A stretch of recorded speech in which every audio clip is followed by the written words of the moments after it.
Beatrice Dora with the Musings podcast. I will speak on how to prevent betrayal from ruining your mental health. Betrayal can take many forms, from infidelity in personal relationships to lies, destruction in professional settings. Regardless of the context, experiencing betrayal can lead to a profound sense of hurt, damage to mental health, and a feeling of helplessness.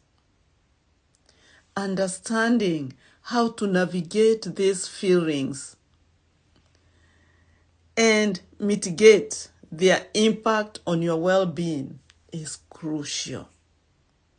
This podcast explores practical strategies that can help you prevent betrayal from ruining your mental health.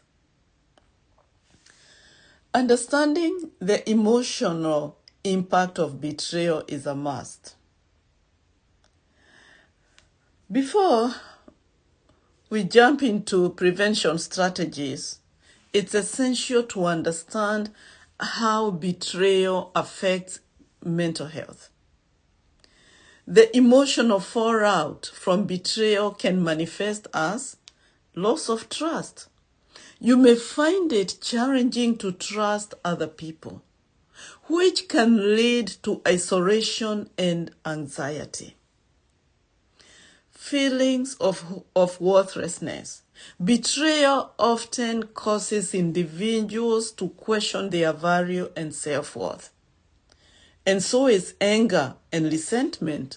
Unresolved anger can lead to frustration and affect interpersonal relationships. Depression and anxiety can also come along. Prolonged feelings of hurt and betrayal can spiral into more severe mental health challenges. Recognizing these emotional responses is very important, as it forms the basis for addressing them. Here are several strategies to help you protect your mental health in the face of betrayal. Start by acknowledging your feelings. Don't numb your feelings. The first step in dealing with your betrayal is to allow yourself to feel the emotions that arise. Suppressing feelings of anger, sadness, or confusion can lead to a range of mental health issues over time. Consider journaling your thoughts or speaking with someone you trust to openly express your feelings. Acknowledgement can foster healing and give you clarity about your emotional state. And I'm not saying that this is easy to come out and start talking to somebody about the wounds inflicted by betrayal. But we have to evaluate which is better, carrying these heavyweight, painful emotions, or facing the discomfort of sharing with somebody who can be instrumental in ushering in your healing. That's a very important evaluation to do. Setting boundaries is also important. Following a betrayal, it may be essential to reevaluate your personal boundaries. Healthy boundaries can prevent further emotional upheaval. Consider the following tips. When you start working on yourself, when you get serious with your healing journey from betrayal, it is very important to limit contact. If possible, reduce contact with the individual who betrayed you, at least until your emotions have stabilized. Define expectations. Don't just move anyhow. Clearly articulate what is acceptable and unacceptable in future interactions. Otherwise, if you do not clarify that, people will keep on wounding you all the time. Take your time.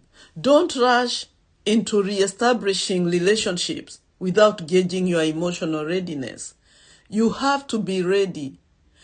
And being ready might take time, because dealing with this heavyweight, deep, difficult emotions can take a long time. But you have to keep on pressing on until when you feel you are ready to start reestablishing relationships, maybe with those who could have wounded you so deeply. By setting and maintaining boundaries, you can protect your mental well-being and foster a sense of control in a chaotic situation. You also have to be considerate about your fresh wounds. Don't be so hard on yourself. Practice self-compassion. Self-compassion involves treating yourself kindly during moments of distress instead of belittling yourself for feeling hurt. Remind yourself that it is human to experience pain. Practicing self-compassion can take many forms. You need to be kind to yourself. Speak to yourself in a gentle tone, just as you would speak to a friend undergoing a similar experience. Avoid self-blame. Remind yourself that you are not responsible for someone else's betrayal. Engage in self-care. Activities such as exercise, meditation, or hobbies can nurture a sense of well-being.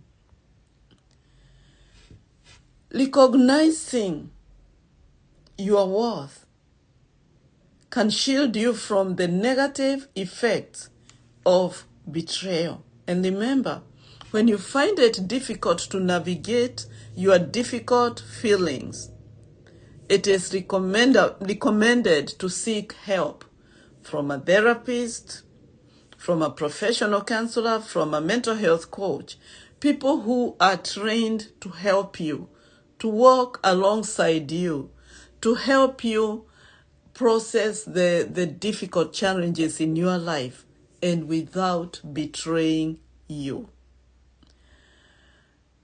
Rebuilding trust takes time. If reconciliation with the person who betrayed you is on the table, it is very important to approach the situation with caution. Rebuilding trust is a gradual process that requires effort from both parties. Consider the following tips. Open communication. Implement honest discussions about feelings and expectations to address the underlying issues. Don't rush. Take it slow.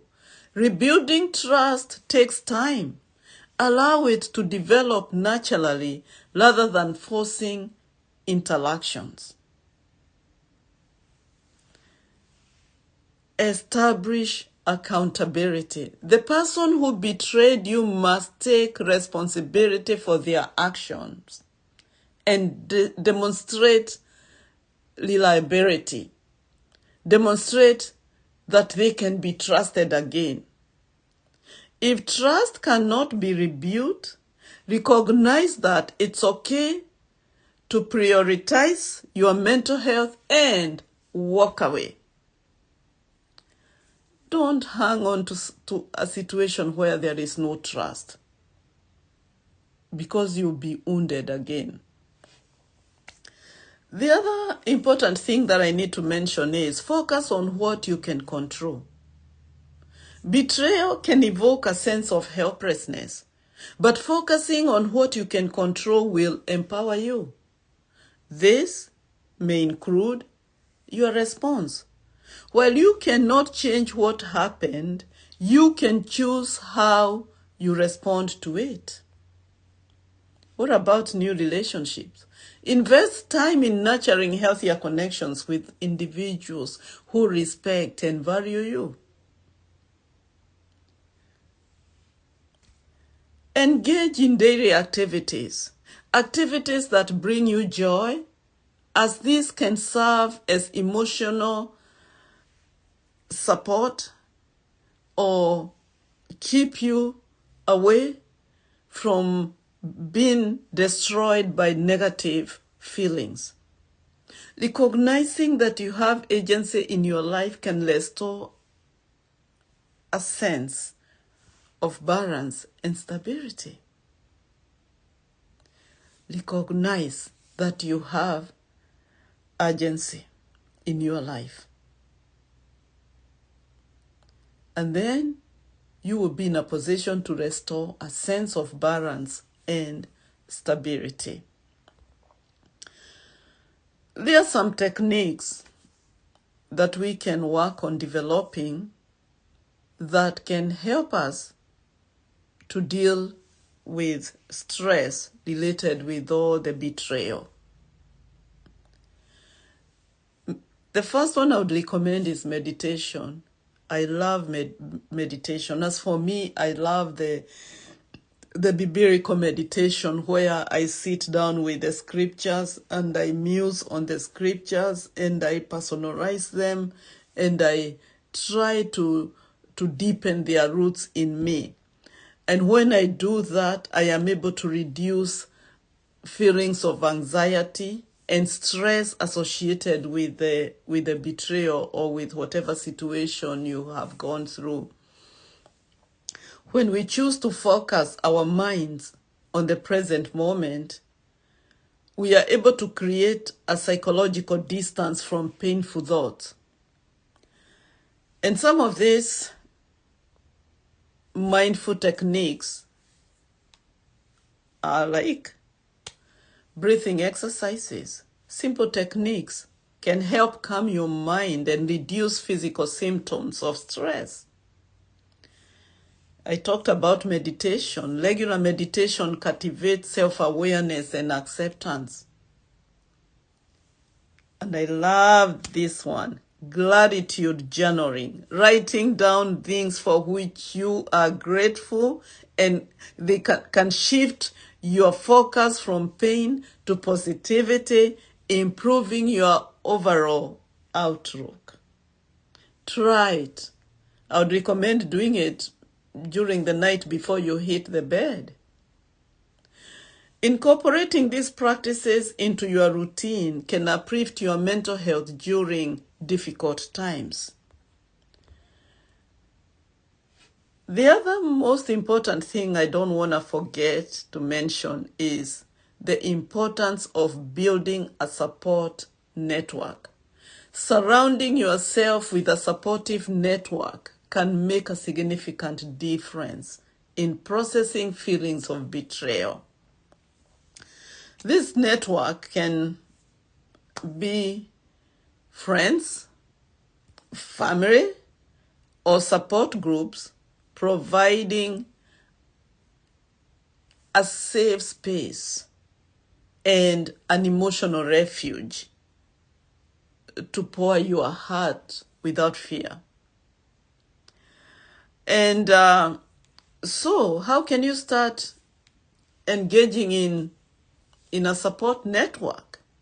Number one, you need to get out of your comfort zone and reach out. Don't hesitate to share your experience with trusted people.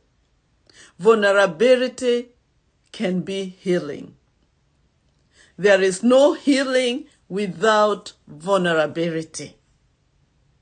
Communicate your needs. Be clear about what support you require, whether it is active listening or distraction. Open communication is vital to pave your way forward. You can also join support groups. You can check in your area. You can Google in your area. You can ask the professionals working with you if there are groups they can recommend. Sometimes talking to individuals who have experienced similar situations can be beneficial. And when you put yourself out there, you get out of your comfort zone and start going where people are, people with a goal of healing like you do, the results will be mind-blowing and you will love it. Also, focus on personal growth. While betrayal can be traumatic, it can also act as a catalyst for personal growth. Reflecting on the experience and its lessons can foster resilience and strength. Consider the following avenues of growth that I would like to share with you. Self-reflection.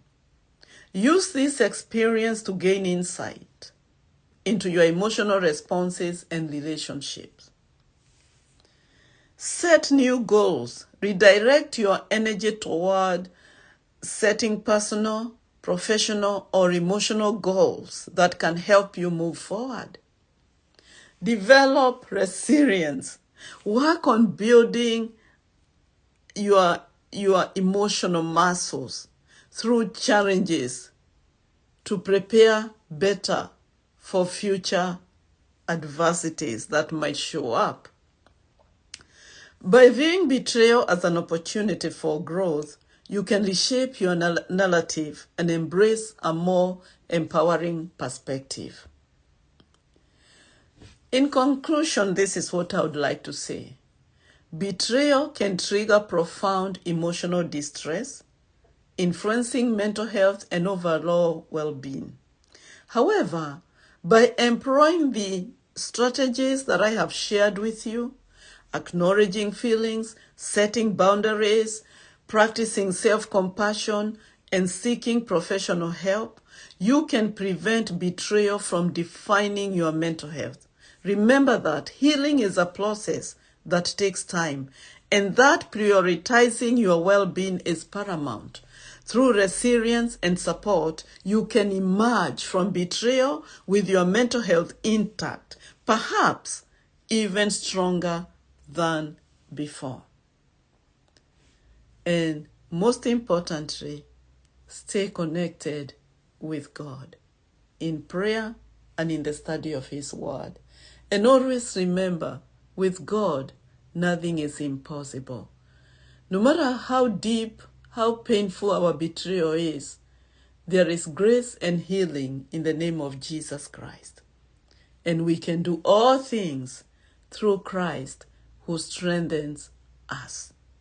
Thank you so much for taking time to listen to this podcast. I would encourage you to share with a friend, share it on YouTube, comment and like. The comments and the likes are very helpful in growing this channel. I will speak to you next time.